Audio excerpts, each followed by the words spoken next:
गुड़गुड़ी नाम का गांव था। गांव में मगन नाम का चोर रहता था। मगन बड़ा बेवकूफ था। काफी हथियार लेकर रात को चोरी करने निकलता, लेकिन सुबह खाली हाथ वापस लौट आता। क्योंकि मगन बेवकूफ था, घर मालिक उसे बेवकूफ बनाकर घर भेज देते थे। पूर्णिमा की रात थी। रात के 12 बजे थे। मगन हाथ में हथियार लेकर चोरी करने निकला।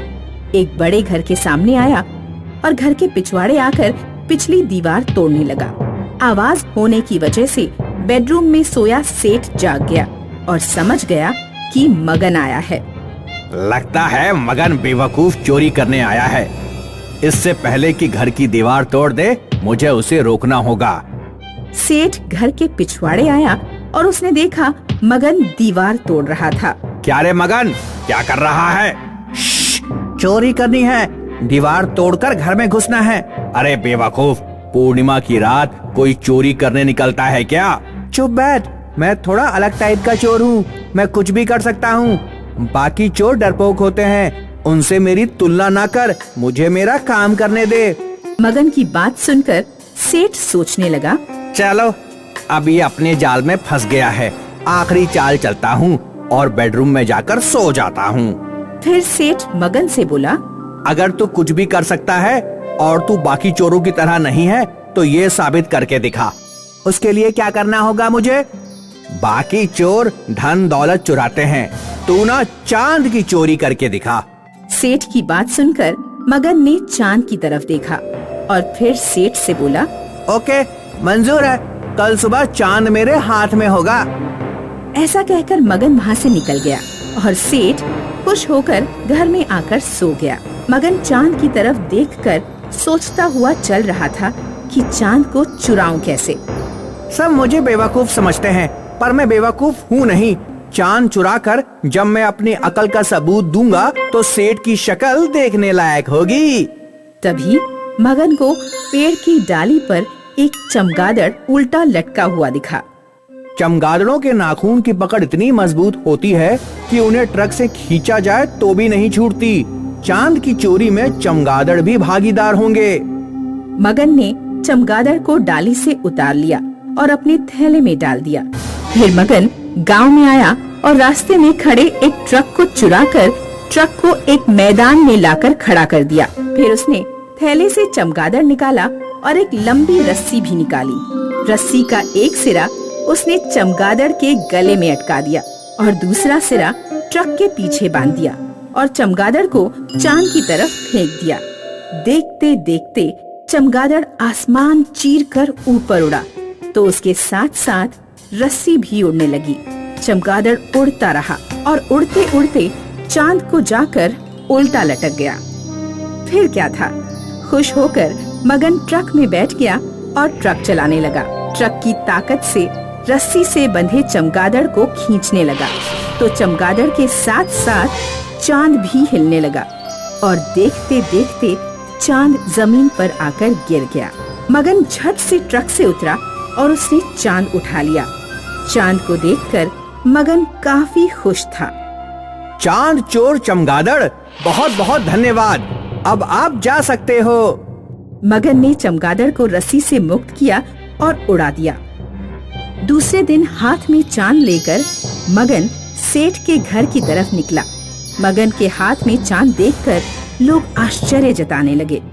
मगन ने सेठ को चांद दिखाया तो सेठ भी चकित होकर सोचने लगा, लंगूर के हाथ में अंगूर सुना था, पर लंगूर के हाथ में चांद। इस चांद की जगह लंगूर के हाथ में नहीं, मेरे हाथ में है। मैं इसे हथिया कर ही रहूंगा। फिर सेठ बोला, अरे वाह वाह मगन, तुम्हारी अकल और सूझबूझ की दाद देता हूँ। अब चोरी चकारी छोड़ो और एक म्यूजियम खोल लो। लोग चांद देखने आएंगे तो मोटी कमाई होगी। फिर क्या था, मगन ने म्यूजियम खोला और कांच की पेटी में चांद रख दिया।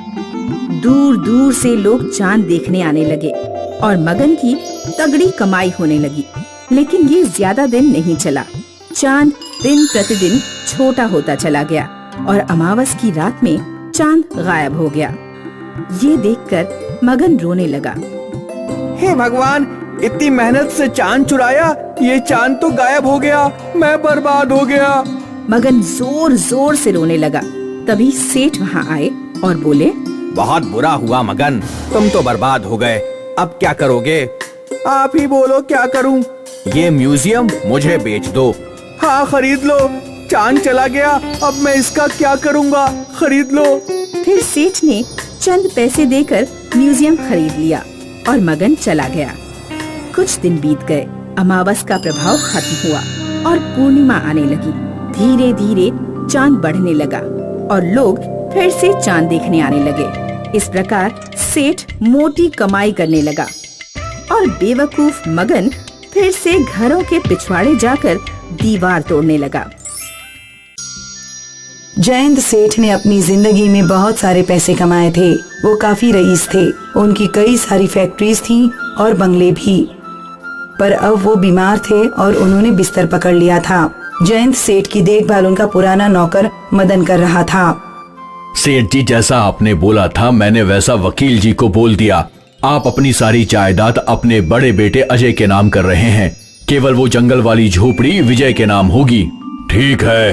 पर सेठ जी, आप तो अजय बाबा को अच्छे से जानते हैं, फिर भी आपने अपनी पूरी जायदाद अजय बाबा के नाम कर दी और बेचारे भोले भाले विजय बाबा को बस एक झोपड़ी दी। ऐसा क्यों सेठ जी? मैं जानता हूँ कि अजय कितना नीच है। वो जायदाद के लिए अपने भाई के साथ कुछ भी कर सकता है, इसलिए मैंने अपनी सारी जायदाद उसके नाम कर दी। इससे मेरा छोटा बेटा बच जाएगा। पर छोटे बाबा को गरीबी की जिंदगी गुजारनी होगी। नहीं मदन, ऐसा कुछ नहीं होगा, तुम बस देखते जाओ। मैं अपने सारे फैसले सोच समझकर ही लेता हूँ। जी मालिक। बस मेरे मरने के बाद तू विजय के साथ रहना। जी मालिक। कुछ महीनों बाद जयंत सेठ स्वर्ग सिधार गए। इनके मरते ही वकील जी घर आए। सेठ जी ने अपनी सारी जायदाद अपने बड़े बेटे अजय के नाम कर दी है और विजय तुम्हारे नाम बस एक जंगल की छोटी सी झोपड़ी की है। वाह, मुझे नहीं पता था कि मेरे पिताजी मुझसे इतना प्यार करते हैं। मैं तो ये सोच रहा था कि कैसे मैं जायदाद में ज्यादा हिस्सा ले लूं। अच्छा हुआ ये पूरी जायदाद ही मेरी हो गई है। मुझे जायदाद का कोई लालच नहीं है। बाबा ने मुझे जो कुटिया दी है मैं उसी में खुश रहूंगा। भैया मैं चलता हूँ। हाँ हाँ हाँ, ठीक है ठीक है।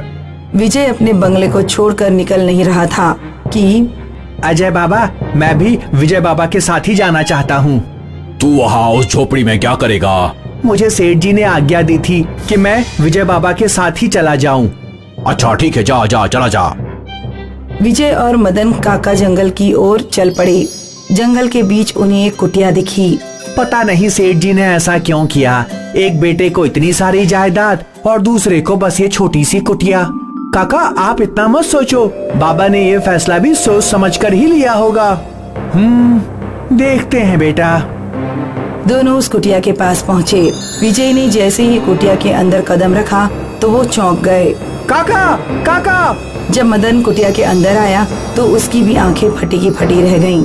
वो कुटिया अंदर से एक आलीशान महल था। बाहर से भले ही वो एक छोटी सी कुटिया हो, पर अंदर से वो राजमहल था। बाप रे, मैंने कहा था ना, बाबा ने फैसला सोच समझकर ही लिया था। जी, मालिक की बात तो अब समझ में आई है हमें। दोनों दंग होकर अपने नए महल का कोना कोना देखने लगे। भीतर एक बड़ा सा सिंहासन था। यहाँ तो एक सिंहासन भी है। हाँ विजय बाबा, बैठ के दिखाओ जरा कैसे लगते हो। विजय सिंहासन पर बैठ गया। ये तो बिल्कुल राजाओं का सिंहासन है। विजय जैसे ही सिंहासन पे बैठा, उसके सामने एक जिन आ गया। क्या हुक्म है मेरे आका? जी जी जी जी जी जी जिन। जी, मैं एक जिन ही हूँ। तुम यहाँ कैसे? मैं इस सिंहासन में रहता हूँ। मैं समझा नहीं। आज से लगभग 45 साल पहले तुम्हारे बाबा जयंत सेठ की एक कबाड़ी की दुकान थी। उस समय वो इसी झोपड़ी में रहा करते थे। तब एक दिन एक दूर का व्यापारी ये सिंहासन सेठ जी को बेचकर चला गया था। जयंत सेठ ने इस सिंहासन की मरम्मत करवाई और इसे झोपड़ी में ले आए।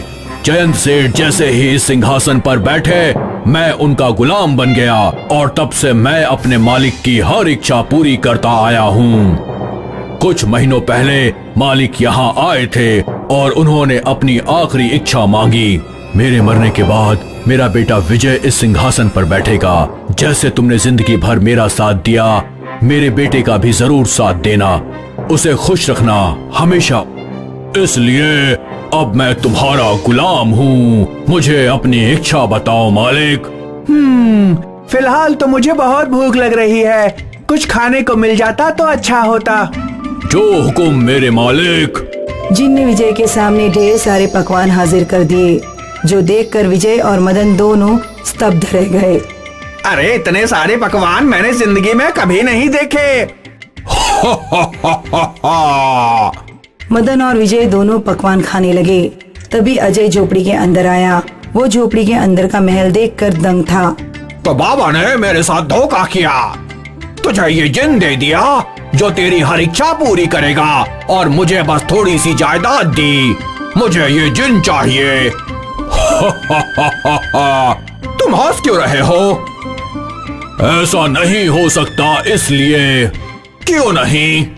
क्योंकि मेरे पहले मालिक ने इन्हें मेरा अगला मालिक बनाया है, और जब तक ये मुझे किसी और को नहीं देते, मैं इनका ही गुलाम रहूंगा। अच्छा ये बात है, तो मैं तुझे छीन कर ही रहूंगा, चाहे इसके लिए मुझे कुछ भी करना पड़े। तुम ऐसा नहीं कर सकते। मेरे रहते हुए मेरे मालिक को कोई छू भी नहीं सकता। मेरी कमर, मेरी कमर। शायद इतना तुम्हारे लिए काफी है। अगर अगली बार मेरे मालिक के पास भी आए तो मैं तुम्हारी जान ले लूंगा। समझ गए? मैं समझ गया मैं। सेठ जी ने बिल्कुल सही निर्णय लिया था, वो ये पहले से जानते थे। हाँ। उस दिन के बाद विजय और मदन अपनी जादुई झोपड़ी में खुश थे। ना उन्हें किसी बात की चिंता थी और ना ही किसी का डर। ताजपुर नामक गांव में मनोहर और दिलीप नाम के दो युवक रहते थे। वे दोनों चोरी चकारी करके अपना पेट पालते थे। एक बार मनोहर और दिलीप एक मंदिर के सामने खड़े थे कि तभी उनके पास एक कार आकर रुकी। उस कार में से एक साधु और उसके कई चेले उतरे। साधु को देखते ही लोग उस पर फूल बरसाने लगे और उसके चरणों में ऐसे गिरने लगे कि मानो भगवान स्वयं धरती पर उतर आए हों। साधुओं का ये भव्य स्वागत और ठाट बाट देखकर मनोहर और दिलीप बहुत प्रभावित हुए और फिर आपस में चर्चा करने लगे। अबे मनोहर, देख तो साधु जिंदगी के कैसे मजे ले रहे हैं। इनके ठाट बाट देखकर तो मन में आता है क्यों ना हम भी साधु बन जाएं। तो बात तो ठीक कह रहा है यार, साधु बनकर हम कहीं से मोटा हाथ मार सकते हैं। पर वो कैसे? वो ऐसे कि साधु का वेश बनाकर हम लोगों को आसानी से लूट सकते हैं। हाँ, ये बात तो तूने बिल्कुल सही बोली। इस तरह दिलीप और मनोहर लोगों से आसानी से पैसा लूटने के चक्कर में साधु बन जाते हैं। मनोहर गुरु और दिलीप उसका चेला बन जाता है। दोनों एक गांव के बाहर पीपल के पेड़ के नीचे आकर बैठ जाते हैं। देख चेले, हम बाबा बनकर इस गांव में तो आ गए हैं, पर लोगों पर अपना प्रभाव जमाने के लिए कुछ मेहनत तो करनी पड़ेगी। वो क्या गुरुजी? इस गांव के सब लोगों की जन्म कुंडलियां बनानी पड़ेंगी। सबकी स्थिति, परिस्थिति, सुख दुख और नाम सहित ब्यौरा इकट्ठा करना पड़ेगा ताकि। समझ गया, ताकि हमारा धंधा अच्छे से चल सके। मैं ये काम आज से ही शुरू कर देता हूँ। तुम बस खुद को पहुँचा हुआ महात्मा सिद्ध करने पर लगे रहो। उसके बाद गुरु चेला अपनी चालाकी से गांव के हर घर और आदमी की पूरी जानकारी इकट्ठी कर लेते हैं और फिर दोनों मिलकर गांव के भोले भाले लोगों को ठगना शुरू कर देते हैं। एक दिन पीपल के नीचे दो ग्रामीण गुरु और चेले से अपने ग्रह नक्षत्र के बारे में पूछने आते हैं। गुरुजी ध्यान लगाइए और दिनेश के बारे में कुछ बताइए। शादी के 12 बरस हो गए हैं मगर कोई संतान नहीं हुई। संतान के लिए दुखी हो? बिल्कुल सही बताया गुरुजी, आप तो पहुँचे हुए सन्यासी निकले। हमारे गुरुजी बंद आँखों से मन की बात पढ़ लेते हैं भाई। क्या गुरुजी कुछ भी बता सकते हैं? अरे नहीं, अब तो गुरुजी के ध्यान का समय हो गया है। अब आप लोग जाइए, कुछ पूछना है तो कराइएगा। ये कहकर गुरु फिर से ध्यान करने लगते हैं और फिर अगले दिन गुरुजी, बालक का कष्ट तो बता दिया, अब इस कष्ट का निवारण भी बताइए। हाँ गुरुजी, आप तो पहुँचे हुए सन्यासी हैं, कोई ऐसा उपाय बताइए जिससे मुझे भी संतान सुख प्राप्त हो। दिनेश के ये पूछने पर गुरुजी कहते हैं, महादोष है, तुम्हारी राशि में महादोष चल रहा है बालक। जब तक वो दोष दूर नहीं होगा तब तक तुम बाप नहीं बन सकते हो। गुरुजी, इस दोष को दूर करने के लिए क्या करना होगा? सूरज देवता को प्रसन्न करना होगा बालक, पूरे 20,000 का खर्चा आएगा। गुरुजी, पर सूरज देवता मान तो जाएंगे ना? अगर तुम पैसा ले आए तो उनको मनाना मेरे बाएं हाथ का खेल है। जय हो गुरुजी की, जय हो गुरुजी की, जय हो गुरुजी की। इस तरह दिनेश सहित सभी ग्रामीण गुरुजी की जय जयकार करते हुए अपने अपने घर चले जाते हैं और उनके जाते ही, वाह गुरुजी, धनदाता चल निकला, अब तो ऐशी ऐश है हमारे। तू देखता जा चेले, इन अनपढ़ गांव वालों को सूरज देवता के नाम पर कैसे पागल बनाऊंगा कि ये सब अपनी सारी कमाई लाकर मेरे चरणों में रख देंगे। कुछ दिनों में सभी गांव वाले गुरुजी को सिद्ध महात्मा मानकर उनकी हर बात पर भरोसा करने लगते हैं और गुरुजी का नाम दूर दूर के गांव तक फैल जाता है। उनके पास इतना धन आने लगता है कि वे अपने रहने के लिए एक शानदार आश्रम बना लेते हैं। गुरुजी, कोई ऐसा उपाय बताइए जिससे घर की आमदनी दुगनी हो जाए। क्या कोई ऐसा उपाय है? सरपंच जी, मैं चाहूँ तो आपके घर में रखे धन को एक रात में दुगना कर सकता हूँ। क्या ये हो सकता है? पर इसके लिए क्या दक्षिणा लगेगी? हमें दक्षिणा का कोई लालच नहीं है सरपंच, हम तो साधु हैं, साधु। चेला बिल्कुल ठीक कह रहा है। तो फिर क्या करना होगा? कुछ खास नहीं, बस सूरज देवता को प्रसन्न करने के लिए सूर्य संक्रांति का उपवास रखना होगा और सूर्य को जल देकर दान देना होगा। अपनी श्रद्धा के अनुसार दान दीजिए, आपका काम हो जाएगा। धीरे धीरे धन को दोगुना करने वाली बात सारे गांव में फैल जाती है और सब एक दूसरे से छिपकर गुरुजी के पास आने लगते हैं। गुरुजी की जय हो। गुरुजी, आपकी कृपा से संतान तो मुझे मिल ही जानी है, क्या मैं अपना धन भी दुगना कर लूं? हाँ हाँ, क्यों नहीं, ये तो बड़ी अच्छी बात है। जब सरपंच अपना धन दुगना कर रहा है तो तुम भी ये कर लो। तो ये 10,000 का धन को दुगना करने के लिए आप इसे ले लीजिए। फिर तो गुरु और चेले के पास दान करने वालों की कतार लग जाती है और खूब सारा धन जमा हो जाता है। उधर गांव वाले सूर्य संक्रांति का उपवास रख अपने धन को दोगुना करने के लिए सूरज को जल चढ़ाने का इंतजार करने लगते हैं, लेकिन आसमान में बादल छा जाते हैं और सूरज कहीं दिखाई ही नहीं देता। ये देख गांव वाले घबरा जाते हैं और गुरु के आश्रम की तरफ भागने लगते हैं। गुरुजी, सूरज तो निकला ही नहीं, अब क्या होगा? गुरुजी, आप तो दिव्य पुरुष हैं, जल्दी से कोई उपाय कीजिए। उनकी बात सुनकर गुरुजी को ठगी का एक नया उपाय सूझ जाता है। ये तो अनर्थ हो गया। सूरज देवता को एक खतरनाक राक्षस ने चुरा लिया है और वो उसकी कैद में है। उन्हें राक्षस की कैद से मुक्ति दिलानी होगी। सूरज को राक्षस की कैद से मुक्ति दिलाने के लिए क्या करना होगा गुरुजी? अगर सूरज कैद से आजाद ना हुए तो क्या होगा गुरुजी?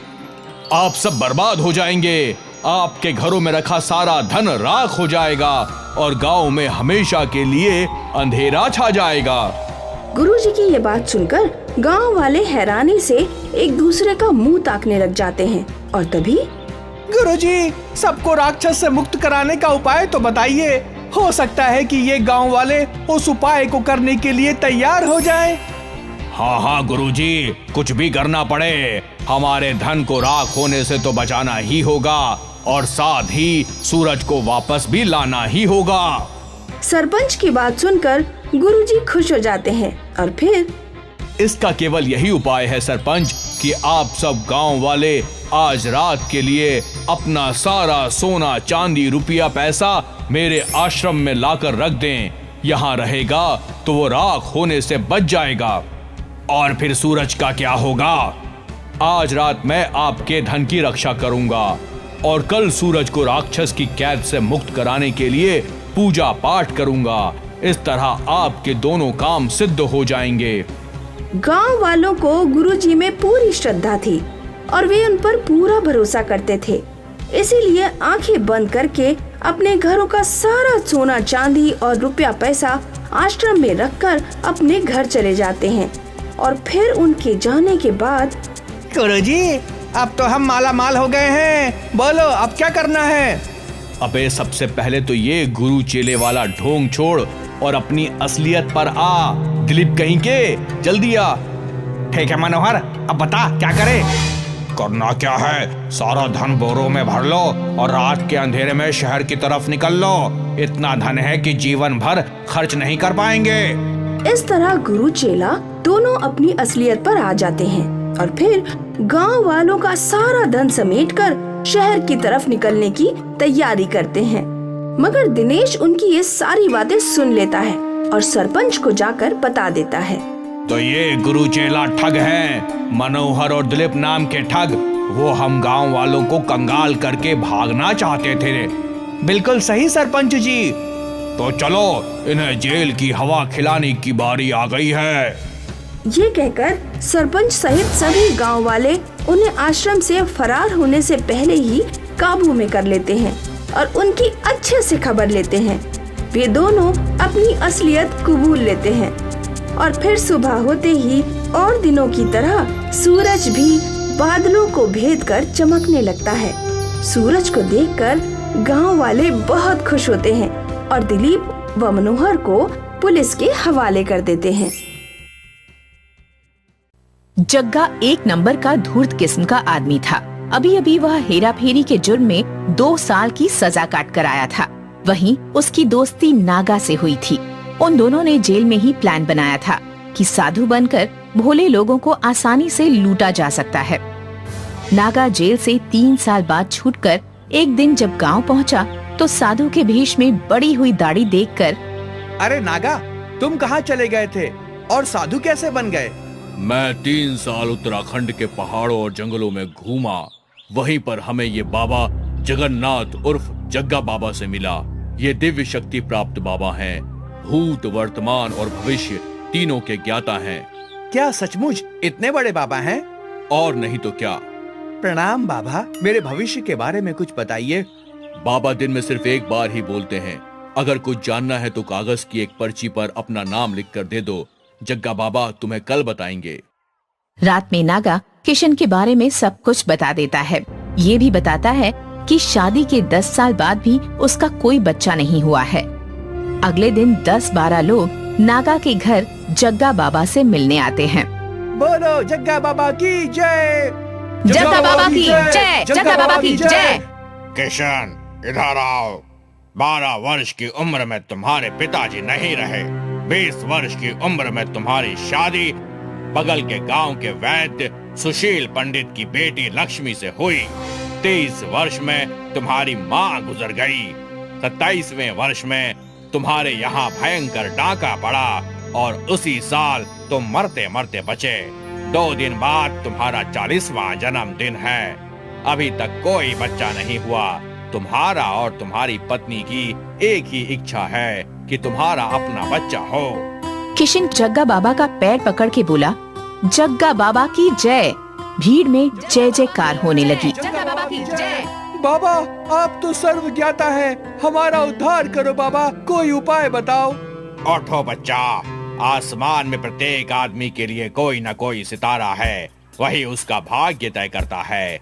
तुम्हारा सितारा कमजोर हो गया है, उसे कुछ विटामिन की जरूरत है। मैं अपने दिव्य शक्ति से ठीक कर सकता हूँ, लेकिन इसमें 10,000 रुपए खर्च होंगे। बाबा, आप महान हो, मेरी नैया पार लगा दो। मैं कल ही पैसों का इंतजाम कर दूंगा बाबा। जाओ बच्चा, कल्याण होगा। जग्गा बाबा की जय, जग्गा बाबा की जय। चलो भाई लोग, अब बाबा के आराम करने का समय हो गया है। जिसको अपना उद्धार करवाना है वो अपनी पर्ची में नाम लिखकर जमा करवा दे।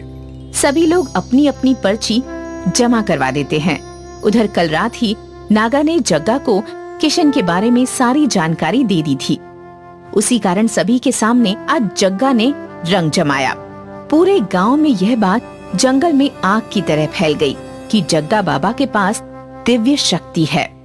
गांव से सभी के यहाँ से फल, दूध, दही, सब्जी, पकवान, पैसे इत्यादि कुछ न कुछ जग्गा बाबा के पास आने लगा। नागा के घर का आंगन भर गया। जग्गा बाबा की जय, जग्गा बाबा की जय। सेठ जी, बाबा अभी किसी से नहीं मिलेंगे। अभी बाबा का आराम करने का समय है।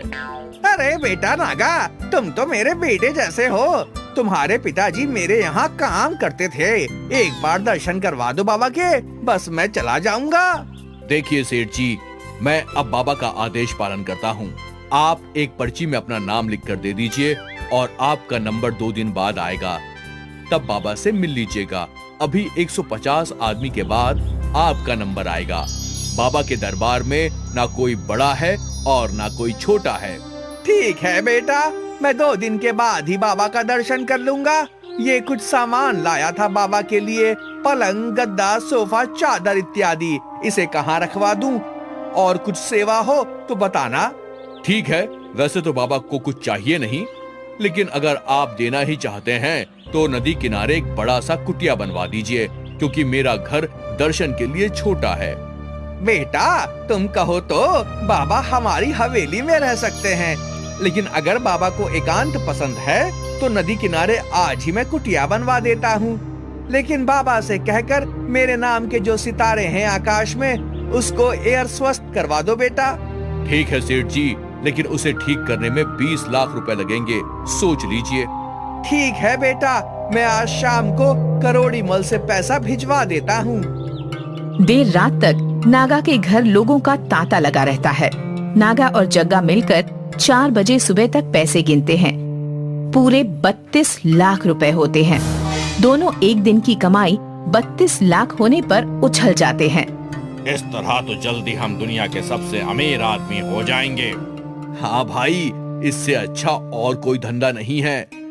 सुबह से ही लोगों का तांता लगा हुआ था जग्गा बाबा के पास। नागा ने पर्ची वाले सभी लोगों के बारे में जग्गा को बता रखा था। जग्गा एक एक कर सभी के बारे में बता रहा था। सभी अपने बारे में बाबा के मुंह से सुनकर आश्चर्यचकित हो रहे थे और बाबा की जय जयकार हो रही थी। सभी को उनके नाम के सितारे होने के बारे में बताया जा रहा था और उसे ठीक करने के लिए मोटी रकम वसूली जा रही थी। प्रणाम बाबा, मैं मुखिया रामधन हूँ। आप हमारे गांव में पधारे, ये हम सब के लिए गर्व की बात है। सेठ नागरमल ने आपके लिए कुटिया बनवाई है, कृपया चलकर आप उसी में रहिए। जरूर मुखिया जी, आपके सितारे बता रहे हैं कि आप जल्दी इस राज्य के मुख्यमंत्री बनने वाले हैं, लेकिन पड़ोस गांव के मुखिया का सितारा तुम्हारे सितारे को बढ़ने नहीं दे रहा है। बाबा की जय हो, कोई उपचार बताइए बाबा, बाबा की जय हो।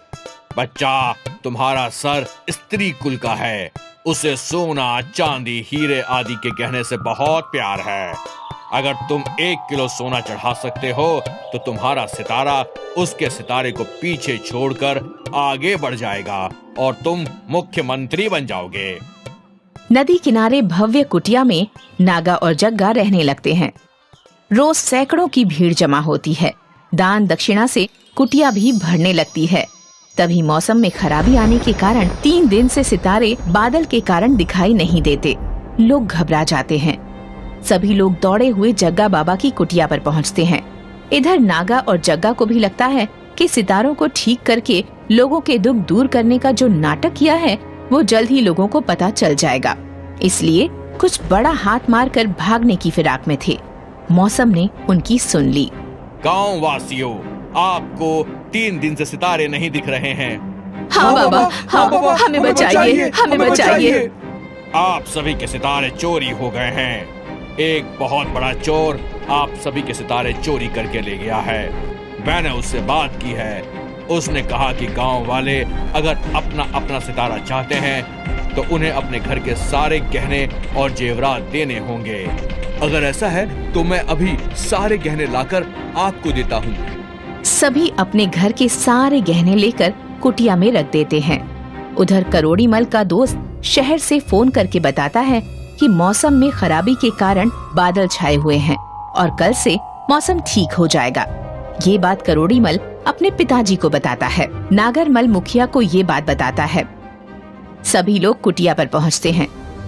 वहां देखते हैं कि जग्गा और नागा दोनों हीरे, जवाहरात और पैसे लेकर एक नाव में लादकर नदी के रास्ते से भागने की तैयारी में हैं। और तभी बादल भी हट जाता है। आकाश में सितारे चमचमाने लगते हैं। पकड़ लो इन धूर्तों को, कोतवाल जी, इन्हें जेल ले जाइए। बुरे कर्मों का फल एक न एक दिन बुरा ही होता है। पैसा अच्छे कर्मों से मेहनत करके ही कमाया जाता है। जल्द और बुरे काम करके बनाए गए पैसे कभी नहीं टिकते। जैसे नागा और जग्गा जेल में सड़ रहे हैं।